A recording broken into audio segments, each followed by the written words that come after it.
I don't think the audience understands exactly how excited we all are to talk about the drama. Guys, that's what we're discussing here. It's going to be a really interesting conversation, just kind of based on precursor conversations we've had. But before we jump into it, I have a question. What's the worst thing you've ever done, Derrick?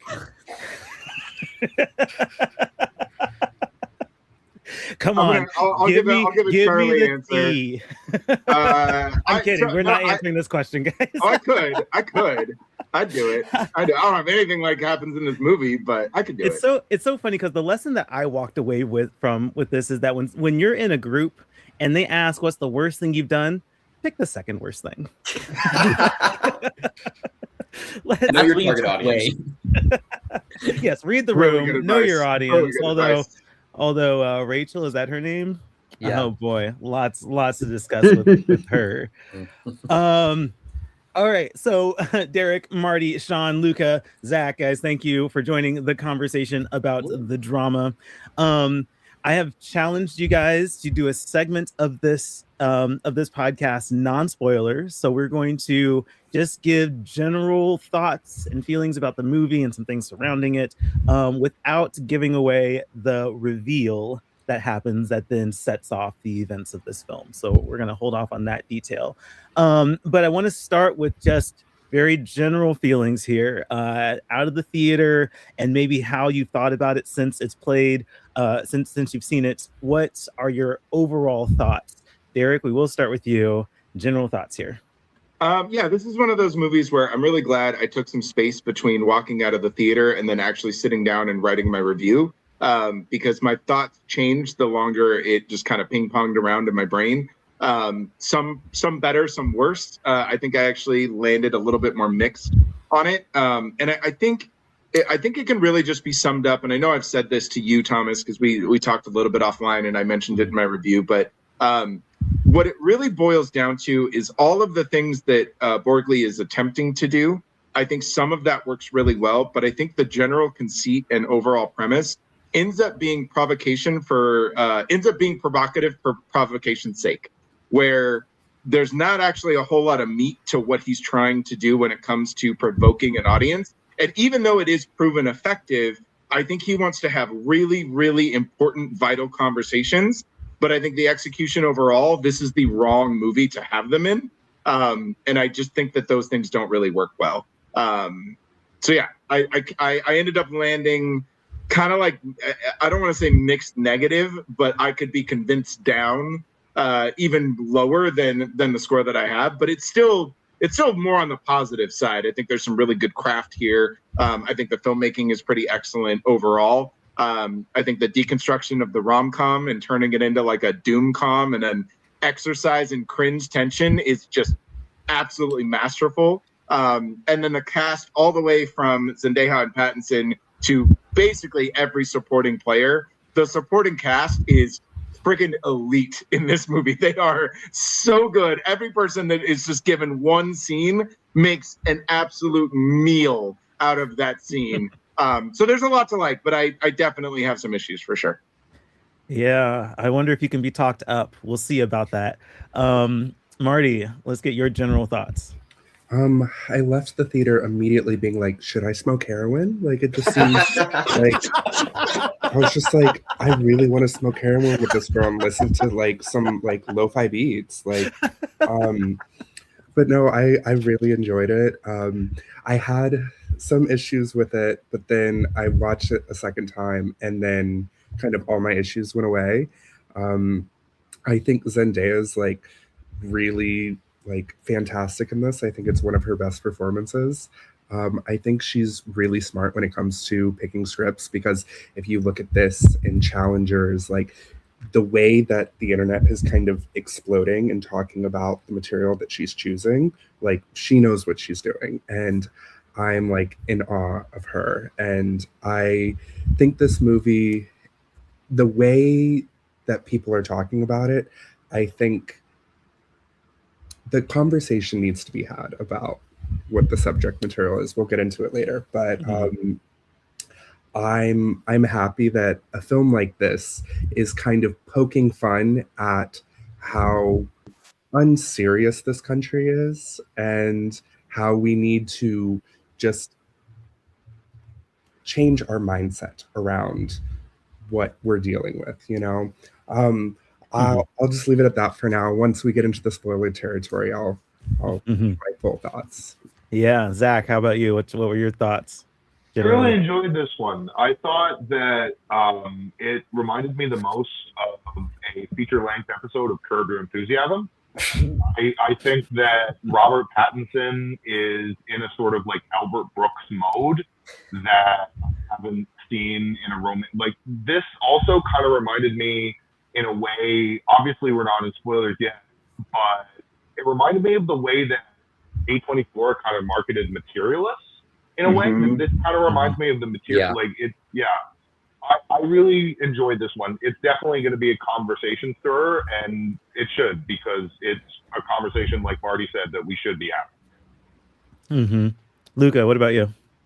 I was talking with a friend the other day, and he said that this is a very Scandinavian movie at the baseline.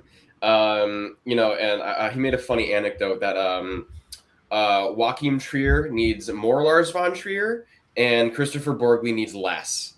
I do kind of agree with Derrick that I don't know. I don't know how to word this other than the fact that I don't know. There is kind of an underlying smugness to the drama that I do find very funny, but I also, to Marty's point, we are in such a very unserious time right now. Like, it was weird. I made a joke the other day, or maybe a few months ago, about the remake for Possession that they're doing, the English, the remake that I assume is going to be Americanized. And I said, how funny would it be if Eddington was a rom-com?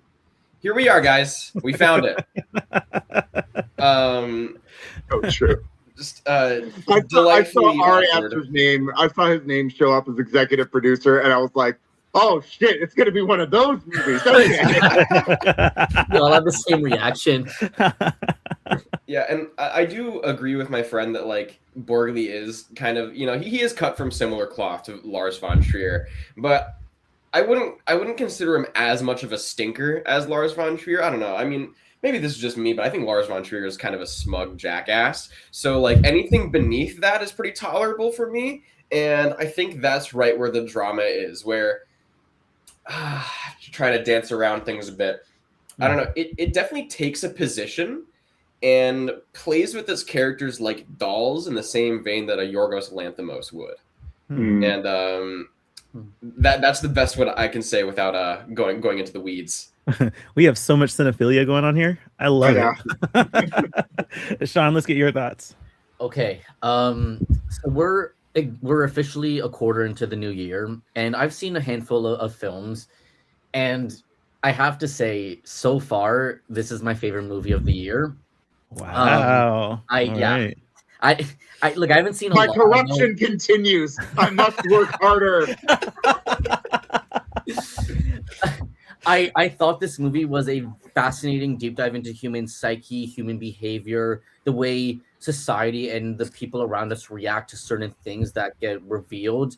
The audience in my theater, at least, was the most invested I've had in quite a while. People were laughing, people were gasping. It was just such a communal experience that I just love getting out of a movie. So I ate up what the movie was giving me. I'm very interested to talk more about this, especially when we get into spoilers. But by the mere first thoughts we all have, you can just tell that all of us are just a bit all over the place. So I think that's going to make the best conversation I think this podcast has had in quite some time. Yes, I get the feeling that divisiveness shall happen once we get past the spoiler break.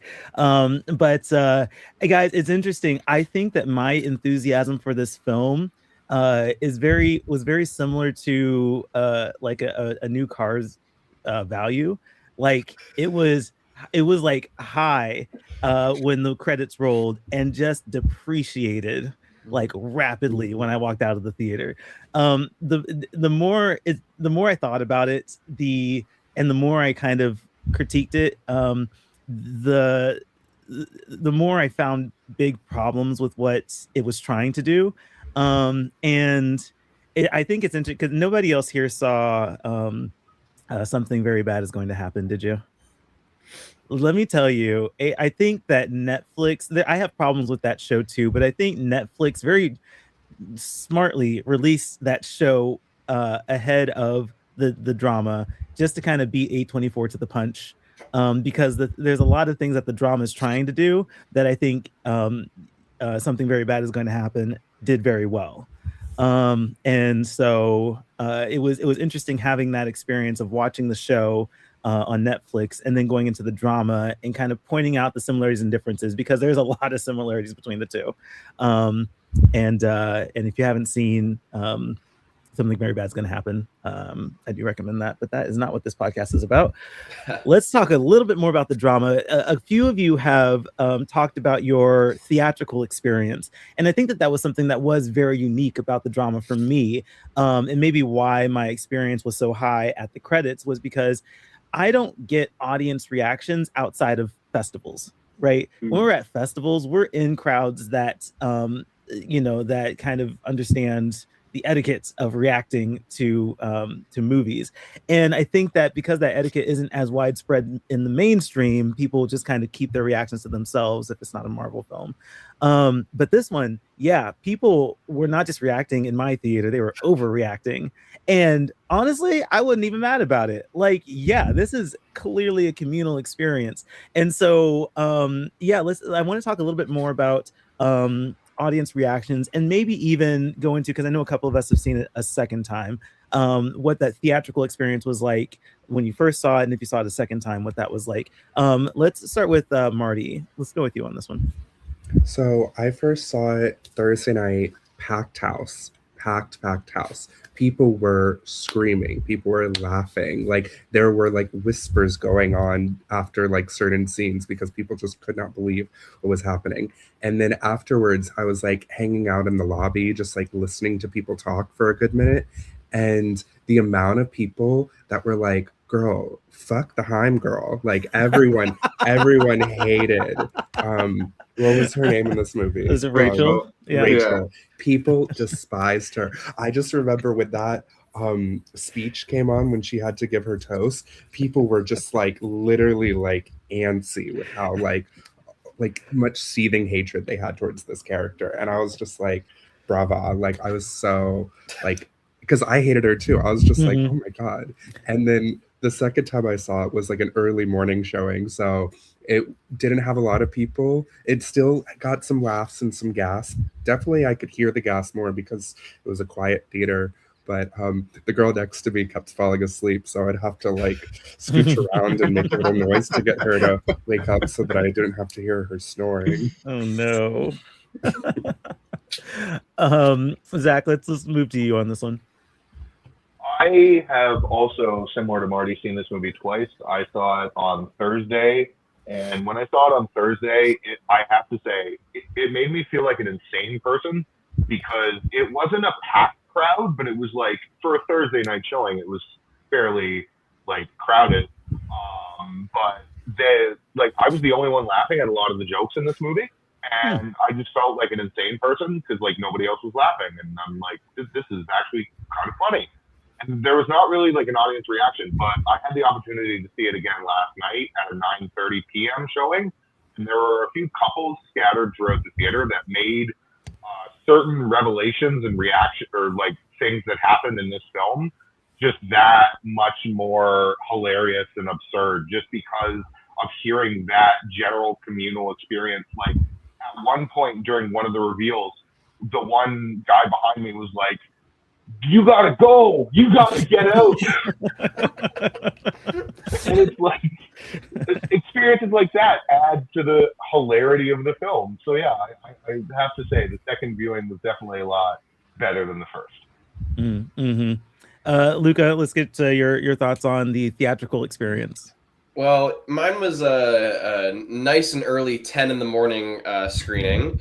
So it's always great to get bright-eyed and bushy-tailed for a movie like The Drama, which we'll you'll understand the context towards later. Breakfast of Champions there, Luca. Yeah, it was me and a single Tums against the world. Again, like with that like 10 in the morning caveat in mind, like it definitely, yeah, I mean, it was definitely a wake up slap. It's some nice cold water in the morning. There was definitely some good stretches where I was like retreating into myself, like my entire body had bitten to a lemon. I understand the privilege that turtles have now when they go into their shells. Because oh man, I really wanted to. However I could physically do it, I wanted to retreat into myself. There were also some pretty. Okay, there's some moments that are like actually like genuinely very funny, like laugh out loud moments in the movie. But most of the movie is just like kind of like a nervous like what, and that definitely perpetuates for the rest of the runtime. There's again, I don't want to say too much. There's one joke in particular, and it's mostly just like I'll call it a noise gag to kind of punctuate a little that like honestly got me more than most jump scares. Yes. We know. But after the fact, like really like I don't know. I actually had to shut myself up because I didn't want to like laugh too hard in the screening. Yeah, they're definitely a very interactive movie. I'll say that. But that's how I like them. I like to be able to either yell at the screen or fight myself from doing so. Shawn, was there anything else you wanted to say about your theatrical experience? Yeah, I just want to reiterate just how much fun the whole audience investment was, because I'm sure there were some people there that went in not knowing even less than us. Like maybe some of us watched some trailers before, maybe we didn't, but I'm sure a lot of people went in there solely for Zendaya or Robert Pattinson alone, and they didn't know what to expect. And whether or not there might have been people there that were just going to hang out or have something to do for a couple of hours, but everyone in my theater was, from the moment the secret was revealed, everyone was just invested in watching the screen. I didn't hear talking. I mean, I heard murmuring because people were reacting to what was on screen, not because they were bored, which was it was great. And that scene with the photographer, everyone was laughing. It's a great scene, but like everyone was into it. And going off what Luca said about the embarrassment, Robert Pattinson's mini monologue at the end, you guys know, my goodness, I was covering my face. I was physically like caging myself. I had to peek through my fingers. I don't know if I've ever done that before, let alone remembering the last time that's happened. And to be so invested in a movie, to get those reactions not only out of me but out of everyone else around me, I mean, it takes a special kind of movie to do that, for better or worse. So it's just another reason why I love this movie. Yeah, I want to echo what Shawn said. There were definitely some moments where like I was like doing like this, like trying to simulate what would be peeling my face off. Yes. Because that seems like the only like viable response to what I am witnessing. Like, it's a movie. It's fake. We know it's fake. I know they're gonna move past this, but I felt like I was actually in that room. And I'm like, where is this going? Like, I have no idea, but I just want to get out of there. Guys, that monologue. In addition, I know that monologue, in addition to it being very like Curb Your Enthusiasm, Albert Brooks, almost like he's like a hybrid of Albert Brooks, Hugh Grant, where he's like a bumbling Brit, but he also has kind of that, dig your own grave style. But I also thought a lot about Michael Scott. Anytime you give Michael Scott the opportunity to speak in front of people, and that whole just keeps getting worse and worse. I agree. It was a very like the cringe factor here is expert, even if it doesn't all work, like it doesn't all connect in the broader context of the movie itself. Just the wedding. If you just made a short film about the worst wedding ever and just did the third act of this movie, solid, like 10 out of 10. Like, it's so good. I wish my audience had more reaction. I saw it in like a really scattered theater. So I also had kind of some of that like I was having these visceral reactions, but there was nobody to like look around to. So then I'm in there like questioning my own morality and like questioning whether or not I should be laughing at this because I am the only one having this experience. So yeah, it was a very interesting theatrical movie-going experience for me. All right, guys, we've reached the 20-minute mark. I think it's an appropriate time to pull the veil away from the secrets. So if you have not seen the drama, check it out. Hit pause, put this in your favorites, go see the movie, and then come back for the rest of this conversation. Whew, let's get dramatic. If you have seen the drama, then you know there is a wine tasting that's four of the characters, four of the main characters have to are part of, where they start talking about the worst things they've ever done, and each one has a thing with varying degrees of badness. But Zendaya's character Emma ends up revealing that when she was a teenager, she had very seriously started planning a mass shooting, a school shooting, to which her best friend and maid of honor, Rachel, has a visceral reaction to, in addition to the other partners also having, very concerned reactions. But these negative reactions then spiral into a lot of questioning about her character and her psychological state and whether this marriage should even go forward, then lending itself to a lot of very awkward situations. So that's the reveal that we all know. That's the secret and the real inciting incident that triggers the rest of this movie. I want to know your reaction, and I think this is really interesting. I want to know what your reaction was when she revealed her secret. Shawn, let's start with you on this one. When she reveals the secret, what were your thoughts? My initial thoughts, I mean, I had no idea where this movie was going. I heard stuff about, there being a big twist and everything, but the way my mind works, I really just don't think about this stuff. My mind just doesn't want that part ruined or have these expectations, that, they didn't do what I thought they were going to do. So I didn't like it. Like, I'm in it, like, I'm along for the ride. So I was watching it and I'm like, what is it going to be? And then she reveals that. And my first thought was, what does she mean almost went through with it? How far along did she get? And I'm so happy that the movie explored it so much to see just how closely she got, because it really begs the question, is she an evil person? Like, if that one thing, which we'll get into, stopped, if that one thing hadn't stopped her from doing the shooting and changed the trajectory of her life, would she had actually gone through with it, or would there have been something else? Would she have stopped it herself? There's like so many factors, and just hearing that thing, it's such an evil thing to even fathom. But you're watching the first, 15 minutes of the movie, and they're a normal couple. She's a normal person reading books, living her life. I don't remember how long they had been together. If someone remembers, please let me know. But it never came up. It wasn't who she was anymore.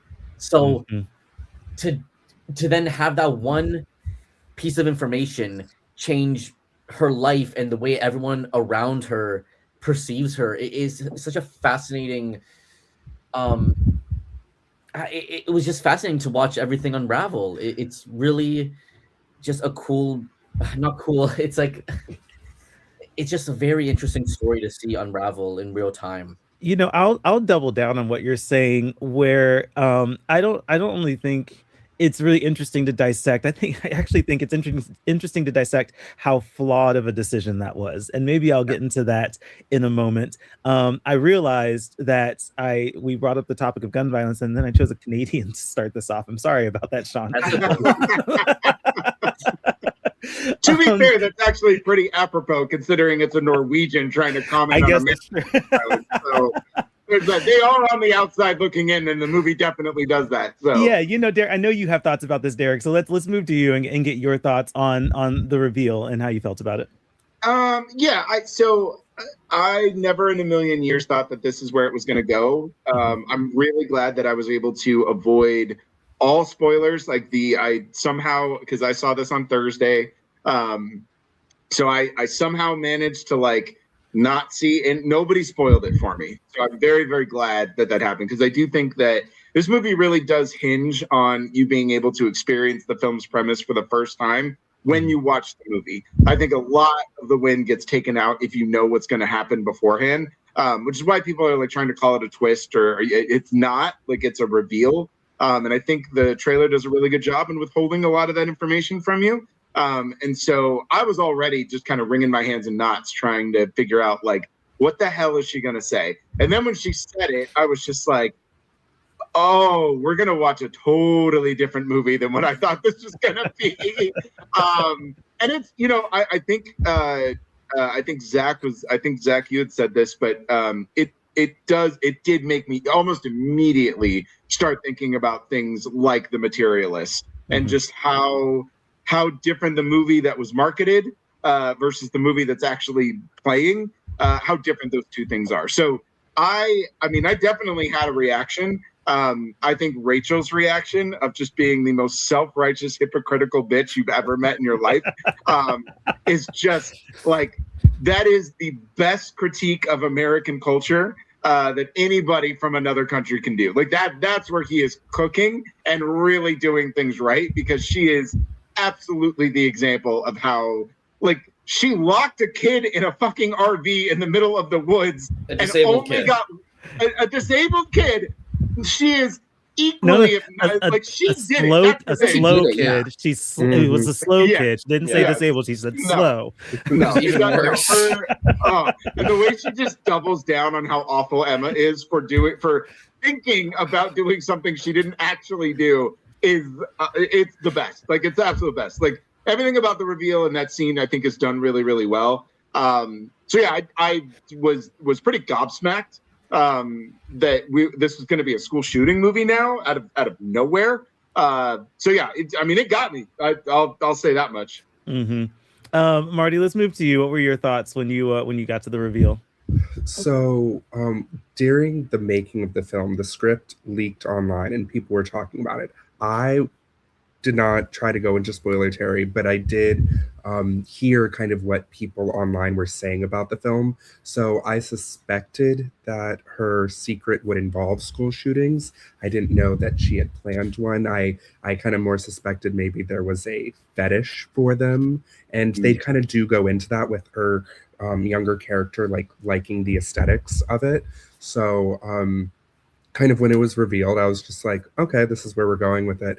And honestly, I kind of had the same reaction as Robert Pattinson's character, where I was just like, oh, like, silly, like, whatever. And then it's like you see everybody else like freaking the fuck out, and it's just like, oh yeah, like, people can't put themselves in other people's shoes for like more than like 2 seconds.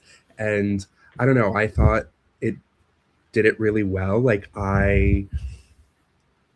when it comes to dealing with kind of this topic, I think the scene that's later in the film where Rachel's like, I'm not coming to the wedding. And so he talks to them and it's just like, in America, see, like, people probably think about shooting people all the time. And I'm like, I feel like that's fairly true. Like, think about how many people just make jokes of like, they're having a bad day. It's like, I'm going to kill myself. Or like, you see a bad reaction on Twitter and it's like, hand me a gun. Like, we just have gotten a little too flippant about like how we joke about this process. So it's like, I don't know, I feel like some people like might take a little thought, and run with it, you know? But I feel like they do a good job with this character showing like, okay, she did all this practice. She was doing all these silly little manifesto videos that I thought, like, loved making fun of those. How it's like, oh, you have to update here. It's like, yeah, you sound stupid. Like, you literally sound like that was probably the biggest time where I laughed, like, and no one else did. I was like, yo, this is funny. Like, it was really funny. When the blue error screen came up. I don't know why no one laughed at that. That was hilarious. That was great. Good song. I was just happy that it was making fun of like the era of like sad kid, you know, because it's just like, yeah, you think you sound so deep, you think you sound like, oh, I'm fucking doing something, but it's like, no, you're just annoying. And like, I think like it also did a good job showing that like she probably would have never gone through with it, even if the like other shooting didn't happen, because it's like she talks about she liked the aesthetic of it. She liked this idea of it. But like she didn't seem like she had the follow through, you know? And then even later she's like, Zendaya's crying and she's talking about like it felt like waking up from a dream. And I feel like it does a good job of just showing how the media that we consume kind of really does like alter our headspace. And I feel like too the conversations about this movie might get a little even herd mentality too when it comes to either praising or demoting this film. And so I don't know, I feel like the conversations that it has about influences and reactions are what we need to be having. Interesting. Zach, what were your thoughts when the reveal happened? So I saw the TMZ tweet a few weeks ago that it didn't spoil the reveal directly, but I think it said something along the lines of like a Columbine survivor came out against this movie. So I mean, like it's pretty much what like it pretty much like the writing was on the wall. So for the first viewing, I didn't like the twist. Kind of honestly reminded me a lot. I think Derrick said this earlier of like a bit from Pattinson or something from like an Ari Aster movie. And I gotta say, it worked a lot more for me on the second viewing. Like the first time I saw it, I'm like, I really don't understand why, like, there's not really much that he's saying here and all that stuff. And I really thought that it worked a lot better on the second viewing. I think that, like I said earlier, this movie is going to be a very interesting litmus test for people over the coming weeks. And I think that it's just the conversation that needs to be had. Luca, round us out on this one. What were your thoughts about the reveal when it happened? Yeah, well, my fucking idiot friend sent the TMZ like headline to our group chat, and I'm like, "Are you fucking serious?" He's like, "Oh, I thought everybody knew." I'm like, "I will knock your fucking head off." If he thought you knew, why would he send it? Oh, no, you need better friends, Luca. But I just want to clip this for social media. Thank you. And add the friend in the link. But yeah, I'll tag him. Just dox it. But what's funny about the TMZ headline is it actually overspoils the movie. Because, and I didn't read the article or anything, but like, again, as Zach said, the writing was on the wall. Like I think it was a Columbine parent who came out against the movie, and like, you know, come on, like two and two. So like, I excuse me, I thought that like going in, Emma had actually like done a school shooting, and so when it's revealed that she just like thought about it but didn't go through with it, I was like, oh, that could have been worse, and which, you know, pretty bad first reaction to have, but it's also like, again, we unlike Rachel, we have to think about this with nuance. Right. So, yes, horrible. Could have been so much worse. So I was honestly a little, I don't want to say relieved, but I was also like, whew, okay, so like, it's not like the worst thing ever. It's just like almost the worst thing ever. And so I think like, I don't know, I'm trying to figure out how to like word what it's like when you're over spoiled for something and then it was less than what it was. But I think like it kind of allowed me to kind of roll with the comedy of the premise a lot more, because I was already like on pins and needles going in. Like I don't know. It was honestly similar. I'm gonna keep comparing this to this other movie. It was honestly similar how I went into Eddington, where I was like, what's gonna happen? And then like the movie ends, and I'm like, oh, well, that wasn't too bad.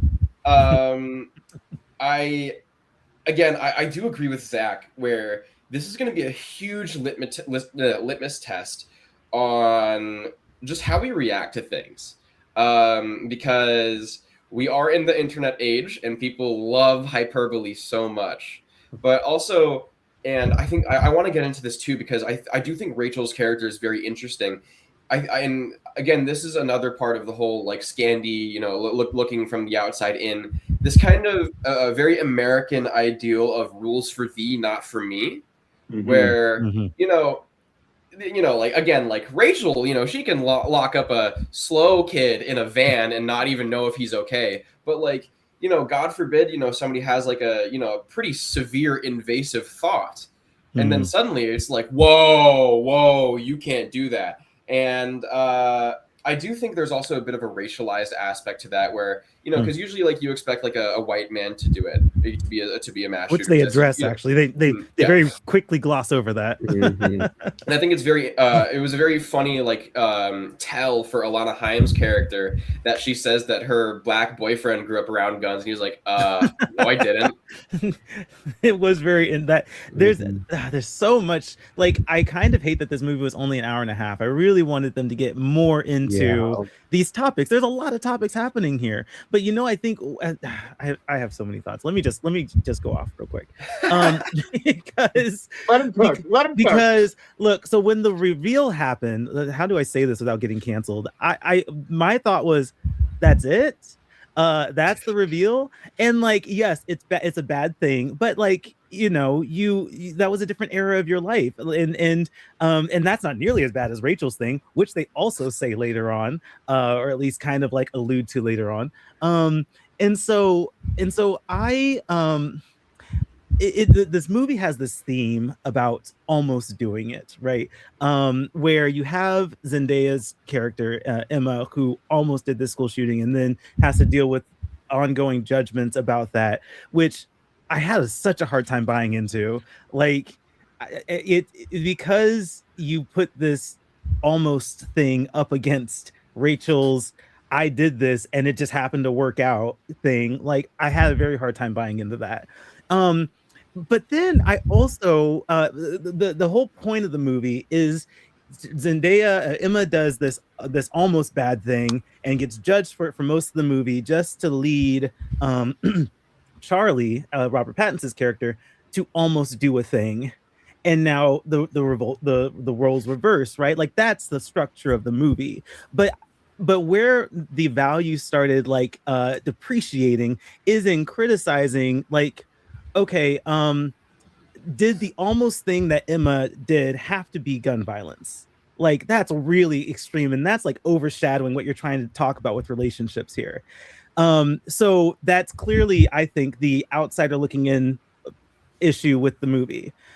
But there's also the Robert Pattinson thing, and Derrick, I was talking with you about this, where he almost had an affair, and I thought to myself, tell me you're not married without telling me you're not married, because making out with your coworker, that is not almost doing it, okay? And I said, like, there's no way that what's his name, the director, I'm spacing on his name, Christopher Borgley. Borgley. There's no way he's married. There is no way, and if he is married, he won't be for long after this, because can someone because there is no married person that would assert making out with your advancing on your coworker is almost doing it, right? And then I remembered, oh yeah, that's right, this is the dude that wrote the article about his affair with a teenager. No, he's not married. Doesn't look like he's married, to my knowledge. Right. And so he's not qualified to properly address gun violence in America, and he's also not qualified to talk about marriage. Who approved this script? You know, like, once I started thinking about that, like, all of what I did like about the movie, and there's a lot of good things about it, as far as, like, technically speaking, the jokes, the vibes are vibing. Vibe comes up so many times in this movie, I don't know why, but they talk about vibes a lot. But when I'm thinking about, like, the foundation that a lot of this movie is trying to sit on, I'm like, this is like the least qualified person to do this. Who approved this? And that's where I now have to wrestle with, you know, how much of this movie do I like and how much do I appreciate? Like, I think that there's two different things going on in my head, and I haven't found equilibrium for that yet. Maybe a second watch might help out, but like, that's my perspective. I just wanted to comment on that a little bit, because a lot of my issues stem from this in particular. Because I think that Borgley is his dissection of the human condition and these ideas that everyone is performing, and you see that across all of his movies. If you watch Sick of Myself, Dream Scenario, The Drama, they all have this like really nasty And to Luca's point, just a very nasty, smug look at humanity. And this idea that like we all wear masks, and the minute we're confronted to pull that mask off, it's going to reveal some really ugly truths about people, no matter how innocent, no matter how much we like them. I think Dream Scenario is a really great example where you take an everyman who basically gets crucified for something he has no control over and has never actually done. And it's a stab at cancel culture, but you watch the Nick Cage character basically transform into a monster of somebody's dreams simply because he wants to embrace something that he's never had, and that's who he truly is, just so revealing about himself. And I think the drama does try to do that in a number of ways. I think my biggest issue is that once the reveal happens and the movie really sets itself to become a premise about school shootings, but then also kind of deconstructing the rom-com in the same way, it becomes Charlie's story, and Emma she basically ends up writing shotgun, no pun intended. She basically ends up writing shotgun in her own trauma. Like, she is not unpacking or reliving the traumas of her past.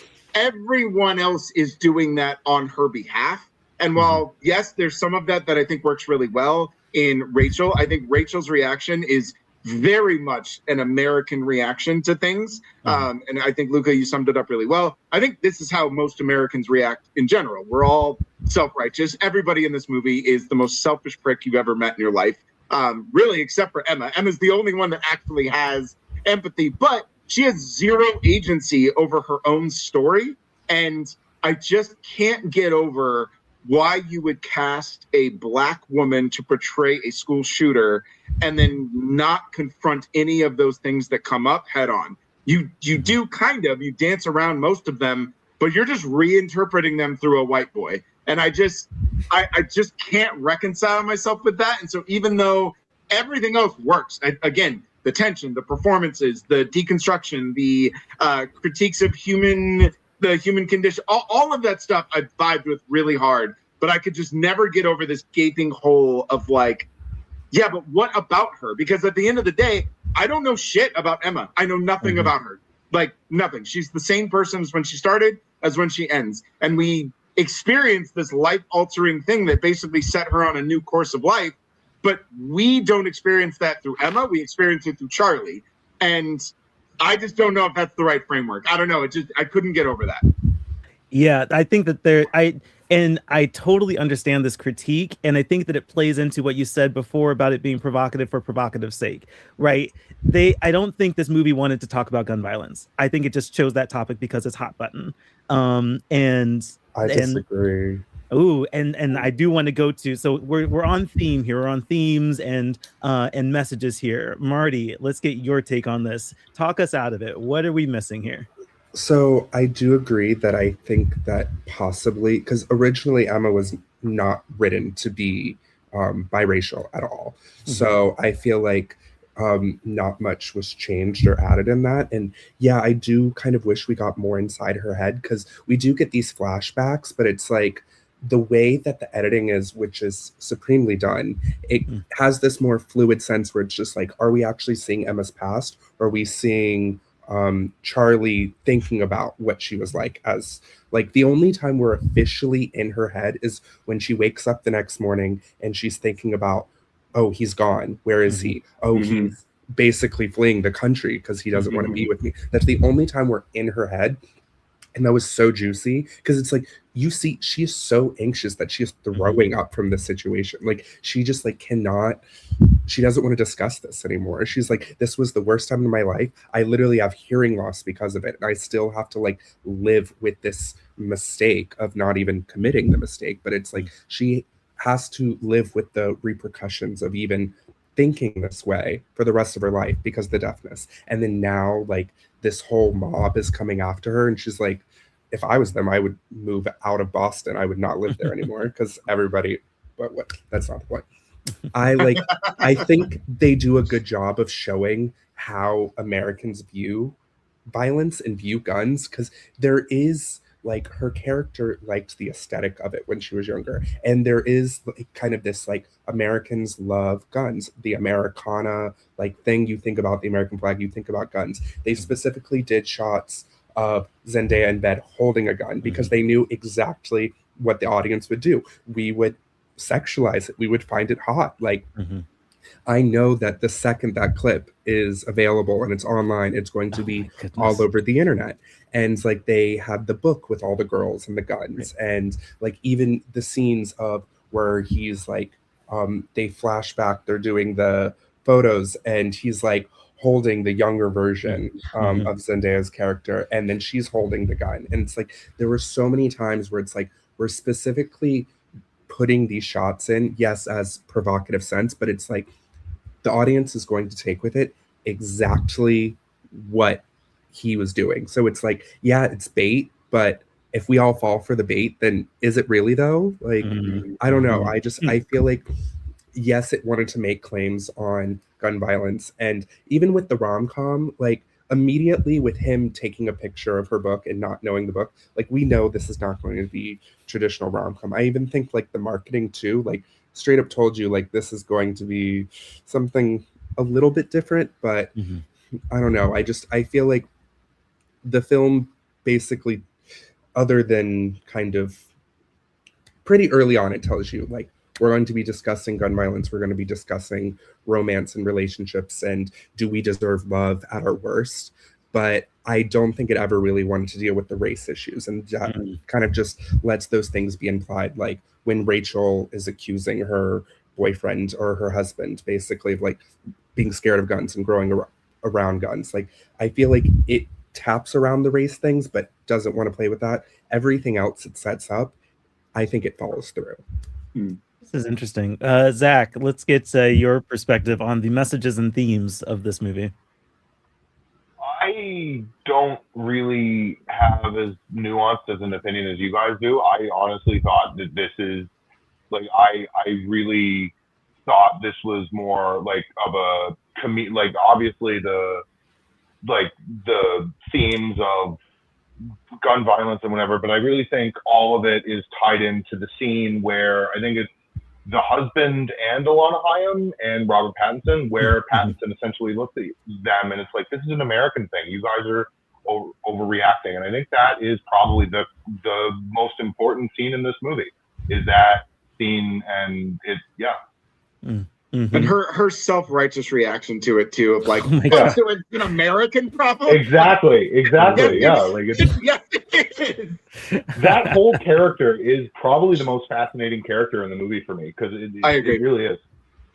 Like I like Alana Haim, and it's funny how many people walked out of this movie hating her. Like it's a character, okay, guys. Like this isn't how she actually is, but she's so good at it. Yeah, it made me like Alana Haim more as an actress because of how much I fucking hated her in this movie. 1000% agree. Yeah, so true, so true. Luca, let's talk with you about the themes and messages of the movie and how you took it. I do think it's an interesting point to make that Emma was kind of stripped of her agency, but I'm not sure if that was the screenplay is doing or the characters within the screenplay doing it to her. And I think that kind of constitutes the whole, because again, like I do think there's a very deliberate casting choice to have, like there's a white guy, white girl, black woman, black man.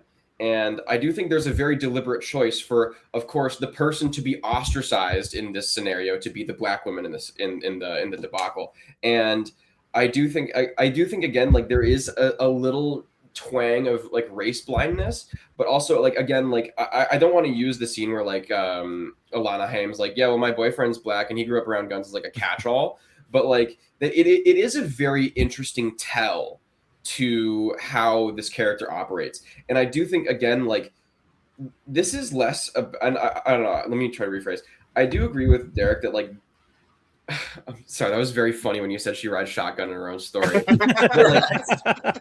Was really trying not to guffaw there, but I think it is very interesting because it's less about the like what it is and how we as people react to certain things.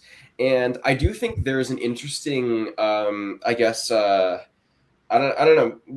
It fascinates me specifically because I'm an American-born Canadian. So I'm walking two worlds here, and I'm on like both sides of the glass, as it were. So it's very interesting from like even like an anthropological perspective to see like how not only like Europeans think like Americans handle stuff, but also like how a Canadian audience thinks that Americans handle stuff. And now I'm just realizing that if our layouts are the same, we have literally the Americans and the Canadians. I did notice that. Bottom, which is, that was not intentional, funny. but I did notice that. Yeah, and again, like there is kind of the ignorance in Pattinson's character. I don't want to say ignorance. It is ignorant, but it's also like kind of like a like an umbrella term where it's just kind of like, well, you guys do this all the time, right? And it's like, well, yeah, but you know, like I don't know, it's not like as customary as like a birthday party. I don't know. There are some very like thin razor's edges that Borgley walks on. I think he gets cut on a couple of them, but for the most part, I do think that this is a very deftly handled story, again, about how we react to people's identities, whether that be their visual identity or, you know, whatever's simmering under the surface. Shawn, let's get your thoughts on the themes and messages of this movie. Yeah, I completely agree with Luca and Marty. Honestly, that's what I got most out of the movie.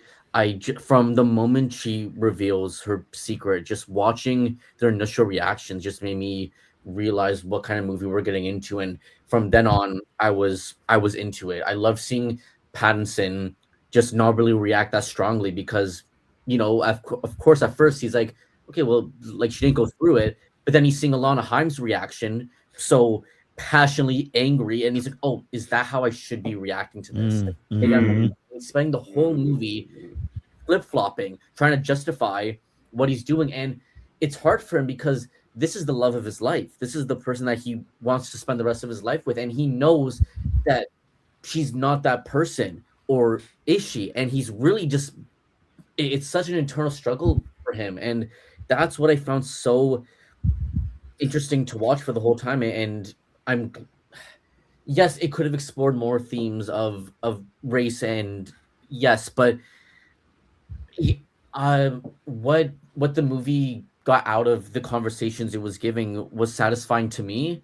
I found it to be I just found it very investing. I know I keep using the words investing and fascinating, but honestly, that's what it was like giving me. I was just so interested in the way these characters were going, like day after day, as more stuff got revealed, and learning more about Emma's past and debating if this should define her for the rest of her life and define who she is, or is this something that, yes, it happened, but can we move on from it? And some people can and some people can't. And watching that debate was enough for me personally. I think it's really interesting in the way that you're kind of describing it too. And while I still have these struggles, I still think that Emma is missing from her own story, I do think it says a lot about how big those collisions can be between who someone was, who they are, and who we want them to be.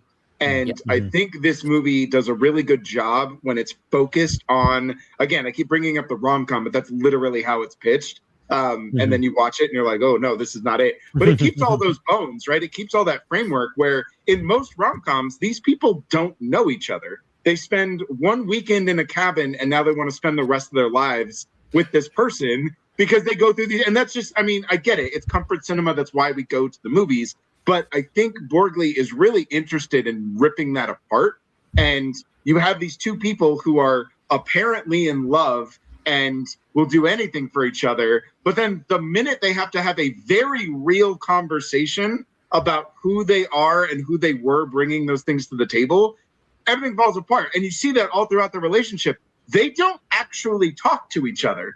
Every time something gets real, Zendaya plays a song, or she pulls down his pants, or they restart over. Again, they start over, right? So this, more than anything, I think this movie has a lot to do with communication and the lack of communication that might actually happen between couples, especially when you view it through this relational rom-com genre lens. Once you start peeling that back and you have to have a very real conversation with your partner, suddenly you can't do it and you end up throwing up because you can't physically talk to your partner about something that they almost did and revealing those invasive thoughts, I think really collide. And so I love all of that. I genuinely do. I just wish Emma had something more to say about her own life. And that's it. It's just, we're now having a one-way conversation, and I think there's a lot of good in there, but then I also think it stopped short of being truly incendiary in the way that I think it could be. Humans are such fascinating people, and yes, they were drinking wine and they were drunk and were saying things they may not have said under normal circumstances, but I think something to think about. It may be true, may not be true, we'll never know, but maybe Emma revealed that because it didn't define her anymore. It wasn't who she was. Maybe when she said that, they would react the same way that she feels now, where yes, it was in the past, but that's not who I am anymore, because I'm not that person. You guys see that, and I see that in myself. And then to see that blatant reaction from Alana Haim, who does not give up that thought for the rest of the movie, I think that's interesting too, because they're friends. The first 5 minutes of the movie, they're talking. Like, we don't know how deep the relationship was prior to, but they were friends. They were talking. They seemed like good with each other. Now that one thing just changed everything. And it's like, no matter what you say, no matter what you do, you're an awful person to me. I don't know. I feel like the film kind of wants to say that Rachel hated Emma. Like, that's my opinion, because it literally, the first thing is like, you are ugly when you cry. It's like, oh, the general you. Yeah. Like, I think she never liked Emma, and she was just like, what's a way that I can use to not like this woman? And then it's like, boom, I just found a morally superior way to be like, I don't fuck with her. And then so she just like runs with it. Because I feel like that happens all the time, where it's like, you see, oh, this person doesn't like a celebrity, and then it's like, oh, they're being canceled for this one thing, and everyone's like, oh, I knew I had a reason to hate them. And it's just like, that's the vibe I was getting from, which makes sense, Rachel. Because they do in her speech, what she explains is that they're only friends by proxy. Like, she met her through her husband or partner at the time or whatever, and so the way she delivers that line of like, don't you have friends of your own? I was like, oh my God. Girl. As if things couldn't get even more messy. Right. It's so interesting. I think we've all made really, really valid points here. And oh my gosh, guys, go watch Something Very Bad's Gonna Happen. Because when it comes to communication, relationships, and finding out who someone really is, that show does a much better job of addressing that than the drama does. Because I think, and this is where my critique of the gun violence being the topic that Emma is grappling with, or that Emma's making everyone else grapple with, I guess, or everyone, however you want to phrase that, because it's not rooted in the relationship, I'm detached from it, as she is. And I think, Shawn, you make a very valid point. She probably explained that because it has nothing to do with who she is now. And so I know that these characters are getting really hyped about the fact that this happened, but I don't know, just me and my own independent brain is like, this is so overhyped. But go watch Something Very Bad's Gonna Happen if you want a better version of that. Now, real quick before, because I feel like you want to bring this to a head, but Robert Pattinson and Zendaya are excellent. They're so good in this movie, and I think Zendaya is doing way more than what's on the page. And I think she actually makes that character far more interesting. I think there's a lot of gaps, and I think we're having a one-sided conversation. But this movie does not work with how good Zendaya is. She is so good at reading between the lines. And Robert Pattinson's basically given the bulk of the script, because the whole script is basically his interpretation of everything. And he's so good in this movie. But I just need to have some discussion about the supporting cast, because I feel like we would be doing such a disservice if we don't talk about Gates and we don't talk about Zoe Winters, who probably one of the funniest, cringiest scenes is this photo shoot. And Zoe is so fucking good in this scene. It's first, so I'll shoot your parents, and then I'll get your grandparents over it. There's just the voice of on the grandparents. We'll come back to that.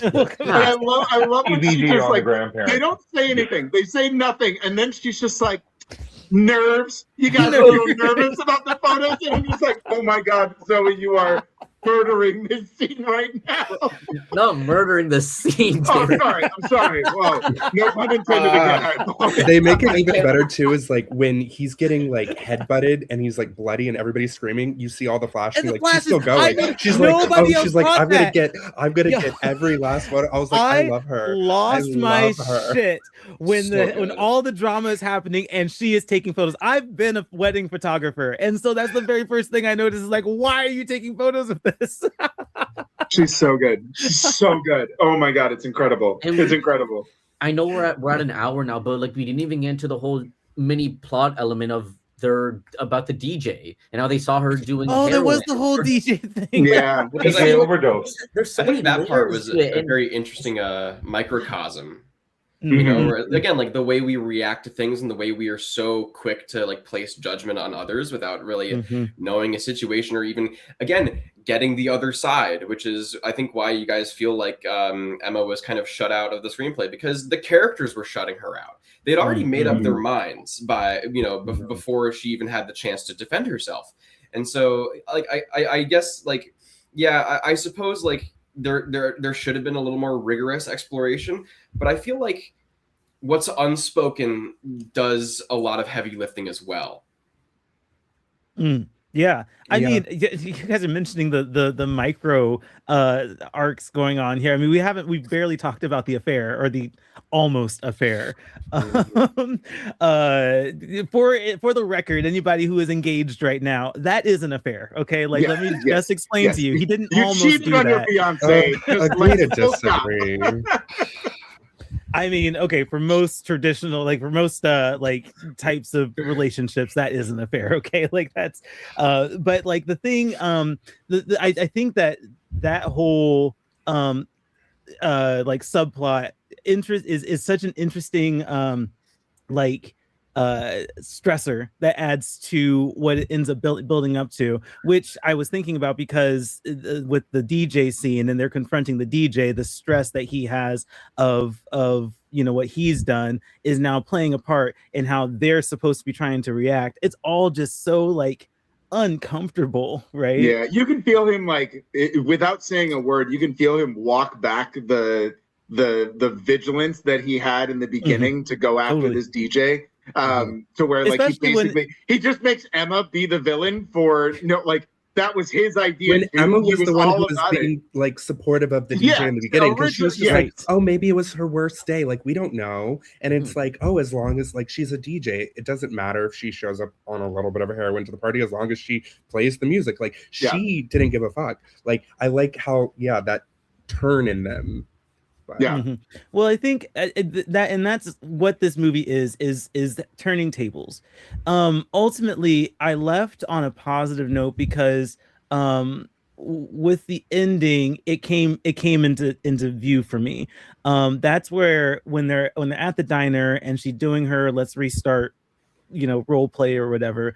That's when I'm like, okay, this movie isn't about gun violence. This movie isn't about an affair or, all of these like really big topics. You can replace any of these situations with another almost did it kind of scenario. And this is what it's trying to get to is redemption, second chances, forgiveness.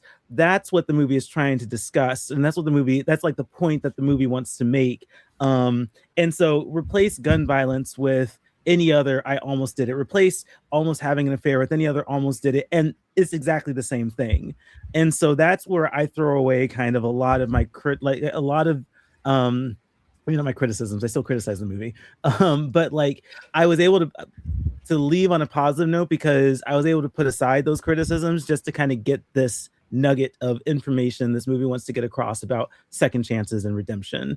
But then of course I leave the theater and then think about the rest of the movie and think you could have picked better topics. You could have if you're going to pick these topics, you could have critiqued them more, so like I was a big fan of the ending and how it ended because I just replaced the variables with a different thing and this ending makes sense to me. Let's do final thoughts. I know we're a little bit over, but let's go ahead and do final thoughts. Derrick, let's start with you and we'll go around and just do final thoughts on the film before we close out. Yeah, I think overall, I think there's a lot of stuff to appreciate. And I can, if I scour the movie scene to scene, there are definitely some things that I just absolutely adore. From a filmmaking perspective, from a performance perspective, even from a thematic perspective. Again, I keep coming back to it, but it's something that really, really works. And that is that deconstruction of the rom-com and making it much more of like a doom-com, super pitch black. Like I love a good pitch black comedy, and I love experiencing and laughing at something that you probably shouldn't be laughing at. And so when it comes to his intentionality there, I think there's some really incredible craft.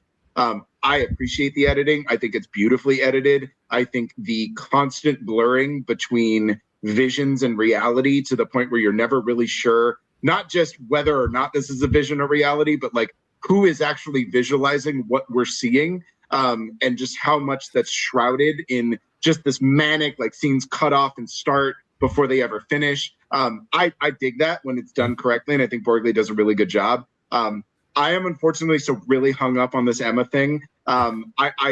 Whether it's intentional or not, and I think some of you guys have made some really good cases for why it exists that way and how that's actually a positive and not necessarily a detriment. But it is something I just cannot get over. And so it holds this movie back. So in the long and short of it, I do think this is a very good movie. I do think it's a movie that everybody needs to see. I think it's a very flawed movie, and so I can't say that I love it, but I appreciate it tremendously. And I will always, always, always champion a movie that forces discussion like it's doing now. Kind of like what Marty was saying, where he left the theater and like just listened to people talk about the movie for a minute. Like that movie's just, that's what you should be doing. No matter how you come away from it, even if you were like, this is a 1-star movie, we can have a very, very good constructive conversation about why it's a 1-star for someone and why it's a 5-star for someone. And a lot of times movies don't do that. Usually you walk into the theater and you're like, okay, I've forgotten everything. Here's my 3.5 stars. I'm going to go watch something else. And with a drama, like you can't do that. It doesn't matter how you come away from it. Like it's going to stick with you. You're going to have something to say. And I can't completely dismiss movies that do that. I think we need more movies like that. I don't know if this is necessarily the right one to do that, but I'm all signed up for movies that force conversation the way that the drama does. So, yeah. Nice. Marty, I'm going to let you have the last word. Let me jump to the Canadians, because I feel like the Americans have been talking a lot. Shawn, let's get to you. What are your final thoughts here? I still love the movie, and I understand the criticisms that have been brought up today. But like what Derrick said, this movie's sparking conversation and thought, and it does not leave your mind when you leave the theater. And that's what I love about movies. I just love the way not only people like us who love movies are talking about, but general audiences too. I think it's going to get much more heated as the weeks go on and more people see it. But at the end of the day, that's what movies are all about. And the movies that stick with us and have a lasting impact are always going to be better than the ones that we see and then we walk out and we don't even remember it by the morning. So I'm very happy that this sparked such a interesting conversation, that we're all being respectful, but also some things just work and some things don't. Like I got what I wanted out of the movie with the fallout, the way the fallout happened. It worked for me, but it didn't work for everyone, or maybe not as much, and that's okay. Luca, let's get your final thoughts here. I'm thoroughly enjoying whatever run Robert Pattinson is on right now, between flailing in Mickey 17, flailing in Die My Love, and flailing in this. It's going to be very interesting to see him later this year playing a suitor in The Odyssey and a shape-shifting serial killer, I think, in Dune. So, yeah, I mean, I love what Pattinson's doing right now. And what a loaded year for Zendaya. Again, Odyssey, Dune, also almost Batman, really? Spider-Man, sorry. And, you know, it's a great year if you like movie stars. And did you have four movies this year? So drama, like Odyssey, Dune, and Spider-Man. And Spider-Man, that's right. Okay. And then Euphoria's next week. Oh, that's right. I knew I was missing something. Girl has been busy. God, what an insane Sam year Levinson for anyone. wishes he could write something like the drama. So yeah, I really is enjoyed the right word? No, but I had some good laughs along the way. I think that this will be a very interesting movie to see, to kind of have my finger on the pulse for. If I randomly disappear, that's because this movie has dropped on digital and I just don't want to see anything about the discourse surrounding it. And I guess my final point is more just a question. Thomas, you go to like wine tastings a lot. Do you have a new fear unlocked? Yes. Oh, I started this out when someone asked, "What's the worst thing you've ever done?" You pick the second worst or third worst. Like, you don't jump to the top of your list. Yeah. Give him the Charlie answer, guys. Give him the Charlie answer. That's like, totally. Maybe I did something bad, but maybe not. Maybe it's total coincidence. Yeah. Yeah. In that case, be performative. Okay. let's wear our masks. Yeah. Let's put our masks on. Yeah, it's good. Good idea. Good idea. Zach, let's get your final thoughts. I'm sorry. That's not Zach. Sorry, that's me. Yeah. It wasn't a landline though. It was my iPhone. It wasn't a landline. Okay. It wasn't the landline though. That's sorry. Wait, Luca, are you done? Can I go ahead? Yeah, I'm good. I'm good. Okay, cool. Please go ahead, guys. It's just so nice to have a movie like this as like a water cooler conversation. Like just to be able to have any sort of conversation about a film like this is really interesting. It's going to be, I said this earlier, and it bears repeating, but this is going to be a really interesting media literacy test of a movie over the next few months.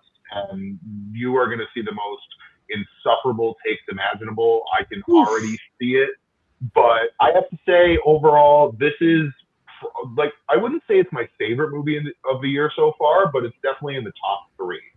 It's probably the hardest I've laughed in a theater this year.